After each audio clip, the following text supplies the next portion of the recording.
ನಮಸ್ತೆ ವೀಕ್ಷಕರೇ. ಸರ್ಕಾರ ಸಾಕಷ್ಟು ಸವಲತ್ತುಗಳನ್ನು ಕಾರ್ಮಿಕರಿಗೆ ಅಂತ ನೀಡುತ್ತೆ. ಅದರಲ್ಲಿ ESI ಆಸ್ಪತ್ರೆ ಕೂಡ ಒಂದು. ಈ ಸಂಬಂಧಿತವಾಗಿ ಇವತ್ತು ಕರ್ನಾಟಕ ರಕ್ಷಣಾ ಸ್ವಾಭಿಮಾನಿ ಬಳಗದ ವತಿಯಿಂದ ಹೋರಾಟವನ್ನು ನಡೆಸಲಾಗಿದೆ. ಜಿಲ್ಲಾಧಿಕಾರಿಗಳಿಗೆ ಮನವಿಯನ್ನು ಕೂಡ ಕೊಟ್ಟಿದ್ದಾರೆ. ಬನ್ನಿ, ಯಾವ ವಿಚಾರದ ಮೇಲೆ ಇವತ್ತು ಜಿಲ್ಲಾಧಿಕಾರಿಗಳ ಗಮನ ಸೆಳೆಯೋಕ್ಕೆ ಮುಂದಾಗಿದ್ದಾರೆ ಅಂತ ಹೇಳ್ಬಿಟ್ಟು ಇದರ ಬಗ್ಗೆ ಮಾತಾಡಲಿಕ್ಕೆ ಕಿರಣ್ ಅವರು ಇದರ ನಮ್ಮ ಜೊತೆಗಿದ್ದಾರೆ. ಕಿರಣ್ ಅವರೇ, ಯಾವ ವಿಚಾರವಾಗಿ ಇವತ್ತು ನೀವು ಜಿಲ್ಲಾಧಿಕಾರಿಗಳಿಗೆ ಮನವಿಯನ್ನು ಕೊಟ್ಟಿದ್ದೀರಾ? ಏನೆಲ್ಲ ಸಮಸ್ಯೆಗಳನ್ನು ಕಂಡಿದ್ದೀರಾ ESI ಆಸ್ಪತ್ರೆ ಒಳಗಡೆಗೆ?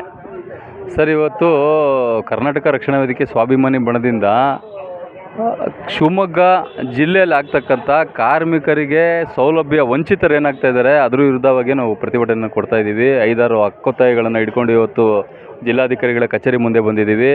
ಮೊದಲನೇದಾಗಿ ಏನಂತ ಹೇಳಿದ್ರೆ, ಈಗ ಕೇಂದ್ರ ಸರ್ಕಾರದ ಆದೇಶ ಏನಿದೆ, ಬೆಳಗ್ಗೆ 9 ಗಂಟೆಯಿಂದ ಸಾಯಂಕಾಲ 4 ಗಂಟೆ ತನಕ ಓಪನ್ ಮಾಡಬೇಕು ಅಂತ ಇದೆ ಕಡ್ಡಾಯವಾಗಿ. ಆಮೇಲೆ ಅದರಲ್ಲಿ ಅರ್ಧ ಗಂಟೆ ಮಾತ್ರ ಅವ್ರಿಗೆ ಊಟಕ್ಕೆ ಸಮಯ ಇದೆ ಅಂತೇಳಿ ಹೇಳಿದ್ದಾರೆ. ಆದರೆ ಇಲ್ಲಿ ನಡೀತಾ ಇರೋಂಥ ವ್ಯವಸ್ಥೆ ಏನಂತ ಹೇಳಿದ್ರೆ, ಬೆಳಗ್ಗೆ 9 ಗಂಟೆಗೆ ಬರ್ತಾರೆ, 12:30ಇಂದ 1 ಗಂಟೆ ಒಳಗೆ ಕ್ಲೋಸ್ ಮಾಡ್ಕೊಂಡು ಹೋಗ್ತಾರೆ. ಸಂಜೆ 5 ಗಂಟೆಗೆ ಬಂದು 6:30 ತನಕ ಇರ್ತಾರೆ. ಇದು ಕಂಪ್ಲೀಟು ಅವೈಜ್ಞಾನಿಕವಾಗಿದೆ ಏನಂತ ಹೇಳಿದ್ರೆ ಇವ್ರು ಮಾಡ್ಕೊಂಡಿರೋಂಥ ವ್ಯವಸ್ಥೆ. ಆಮೇಲೆ ಇದು ಇವ್ರ ತಪ್ಪುಗಳು, ಒಳಗಡೆ ಇರೋಂಥ ತಪ್ಪುಗಳನ್ನು ಮುಚ್ಚಾಕಕ್ಕೆ ಏನು ಮಾಡಿದ್ದಾರೆ ಅಂತ ಹೇಳಿದ್ರೆ, ಸರಿಯಾದ ಒಂದು ಬೋರ್ಡ್ಗಳಿಲ್ಲ. ಏನು ಆಸ್ಪತ್ರೆಗಳು ESI ಆಸ್ಪತ್ರೆ ಮುಂದೆ ಒಂದು ಸರಿಯಾಗಿರೋಂಥ ಬೋರ್ಡ್ಗಳು ಹಾಕಿಲ್ಲ. ಒಳಗಡೆ ಬರಬೇಕಾದ್ರೆ ಎಂಟ್ರೆನ್ಸಲ್ಲಿ CC ಕ್ಯಾಮ್ರಾಗಳಿರಬೇಕು, OPD ಒಳಗಡೆ CC ಕ್ಯಾಮ್ರಾಗಳಿರಬೇಕು. ಆಮೇಲೆ ಆಸ್ಪತ್ರೆಯಲ್ಲಿ ಏನು ಔಷಧಿಗಳನ್ನ ವಿತರಣೆ ಮಾಡ್ತಾರೆ ಅಲ್ಲಿ CC ಕ್ಯಾಮ್ರಾ ಇರಬೇಕು. ಆಸ್ಪತ್ರೆಯ ಉಗ್ರಾಣ ಏನಿದೆ, ಔಷಧಿಗಳ ಉಗ್ರಾಣದ ಮುಂದುಗಡೆ ಸಮೇತ CC ಕ್ಯಾಮ್ರಾಗಳಿರ್ಬೇಕು. ಇದು ಯಾವುದೂ ಇರೋದಿಲ್ಲ. ಒಳಗಡೆ ಬರಬೇಕಾದ್ರೆ ಏನು ಬಯೋಮೆಟ್ರಿಕ್ ಇದೆ, ಹಾಜರಾತಿ ಪ್ರೆಸ್ ಮಾಡ್ತಾರಲ್ಲ ಅದಿಲ್ಲ. ಆಮೇಲೆ ಅದು ಕೇಳಿದ್ರೆ ಅದು ರಿಪೇರಿಗೆ ಹೋಗಿದೆ, ವರ್ಷಾನುಗಟ್ಲೆಯಿಂದ ಅವು ರಿಪೇರಿಗಳಾಗ್ತಾನೆ ಇದೆ ಸರ್ಕಾರದಿಂದ. ಅದು ಯಾಕೆ ರಿಪೇರಿಗೆ ಬರ್ತಾಯಿದೆ ಅಂತ ಹೇಳಿದ್ರೆ, ಯಾವ ಟೈಮಿಗೆ ವೈದ್ಯರು ಬಂದರು, ಯಾವ ಟೈಮಿಗೆ ಅವ್ರು ಹೋದರು, ಆಮೇಲೆ ಎಷ್ಟು ಜನ ಕೆಲಸ ಮಾಡ್ತಾಯಿದ್ದಾರೆ, ಯಾವ ರೀತಿ ಕೆಲಸ ಮಾಡ್ತಾಯಿದ್ದಾರೆ, ಕಾರ್ಮಿಕರ ಮೇಲೆ ದೌರ್ಜನ್ಯಗಳಾಗ್ತಾ ಇದೆಯಾ ಇಲ್ಲ ಅನ್ನೋದಕ್ಕೋಸ್ಕರ ತಿಳ್ಕೊಳಕ್ಕೋಸ್ಕರ ಜನಗಳು ಮುಂದೆ ಬರ್ತಾರೆ ಅಂತ ಹೇಳ್ಬಿಟ್ಟು ಅಲ್ಲಿ CC ಕ್ಯಾಮ್ರಾಗಳು ರೆಗ್ಯುಲರಾಗಿ ಆಫ್ ಆಗಿ ಹೋಗಿದೆ. ಆನೇ ಇಲ್ಲ. ಒಂದು ಅಂದಾಜಿನ ಪ್ರಕಾರ ಎಷ್ಟು ದಿವಸ ಆಗಿರ್ಬೋದು ಈ CC ಕ್ಯಾಮ್ರಾಗಳು ಆಫ್ ಆಗಿ?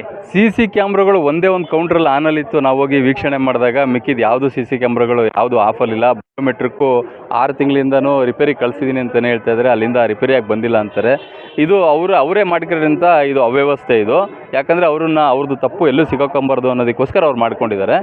ಆಮೇಲೆ ಮತ್ತೆ ಇನ್ನೊಂದು ಅಂತ ಹೇಳಿದ್ರೆ, ಈಗ ರನ್ನಿಂಗ್ ಲೆಟ್ರ್ ತೊಗೊಬೇಕು ಅಂತ ಹೇಳಿದ್ರೆ ಬೇರೆ ಊರಿಂದ 100 ಕಿಲೋಮೀಟ್ರ್ ದೂರದಲ್ಲಿ ಸರೌಂಡಿಂಗ್ ಏನಿದೆ ಶಿವಮೊಗ್ಗ, ಅದರಲ್ಲಿ 3 ಹಾಸ್ಪಿಟ್ಲ್ಗಳಿರೋದು. ಕೇಂದ್ರ ಸರ್ಕಾರದ ಆದೇಶ ಪ್ರತಿ ತಾಲೂಕುಗಳಲ್ಲೂ ಸಮೇತನೂ ESI ಸುಸಜ್ಜಿತ ESI ಹಾಸ್ಪಿಟ್ಲ್ ಹೊಂದಬೇಕಂತೇಳಿ ಕಾನೂನೇ ಇದೆ. ಅದನ್ನೆಲ್ಲ ಇಲ್ಲಿರ್ತಕ್ಕಂಥ ಶಿವಮೊಗ್ಗ ಜಿಲ್ಲೆಯಲ್ಲಿ 3 ಹಾಸ್ಪಿಟ್ಲ್ಗಳು ಮಾಡಿ ಮಿಕ್ಕಿದ್ದೆಲ್ಲ ಗಾಳಿಗೆ ತೂರ್ಬಿಟ್ಟಿರೋ ಕಾನೂನನ್ನು. ಎಲ್ಲೂ ಆಸ್ಪತ್ರೆಗಳಿಲ್ಲ. ಆಮೇಲೆ 100 ಕಿಲೋಮೀಟ್ರ್ ದೂರದಿಂದ ಬರೋಂಥ ಏನಿದ್ದಾರೆ ಪೇಷಂಟ್ಗಳು, ಅವರೊಂದು ರನ್ನಿಂಗ್ ಲೆಟ್ರ್ ತೊಗೊಂಡು ಹೋಗೋದಕ್ಕೆ ಸಮಸ್ಯೆ ಆಗ್ತಾಯಿದೆ ಅಲ್ಲಿ. ಅವರು ಇವಾಗ ರನ್ನಿಂಗ್ ಲೆಟ್ರ್ ತೊಗೊಂಡೋಗಿಲ್ಲ ಅಂತೇಳಿ ಪ್ರಾಥಮಿಕ ಚಿಕಿತ್ಸೆಗೆ ಅವರು ಒಂದಿಷ್ಟು ಹಣ ಅಂತ ಬರೆಸಿ ಅಡ್ಮಿಷನ್ ಆಗಬೇಕಾಗತ್ತೆ. ಇದು ಸಮಸ್ಯೆ ಆಗಿದೆ. ಆಮೇಲೆ ಏನಂತ ಹೇಳಿದ್ರೆ, ಔಷಧಿಗಳನ್ನು ಸರಿಯಾಗಿ ವಿತರಣೆ ಮಾಡ್ತಾ ಇಲ್ಲ ಅಲ್ಲಿ.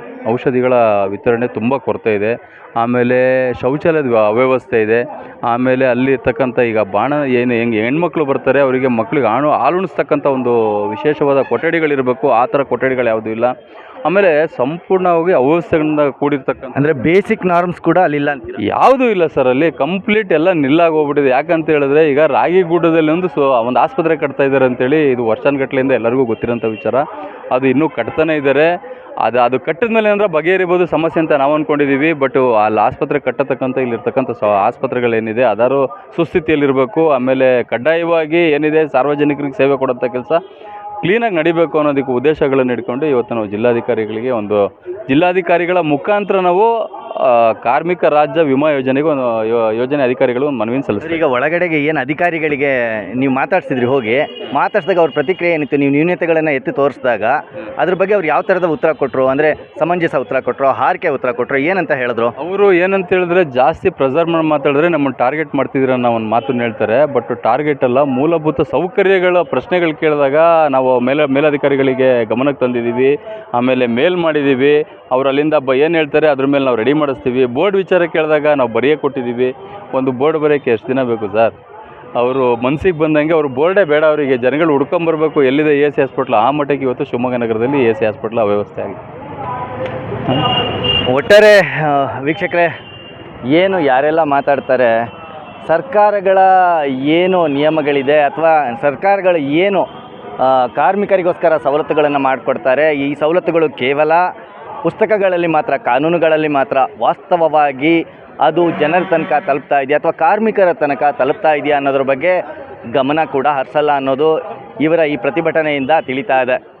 ಮುಂದಿನ ದಿನಗಳಲ್ಲಿ ಈ ESI ಆಸ್ಪತ್ರೆಯ ಬಗ್ಗೆ ಸಾಕಷ್ಟು ಗಮನ ಹರಿಸೋ ಅಗತ್ಯ ಇದೆ ಸರ್ಕಾರ. ನಾನು DP Arvind, F7 news, Shivamogga.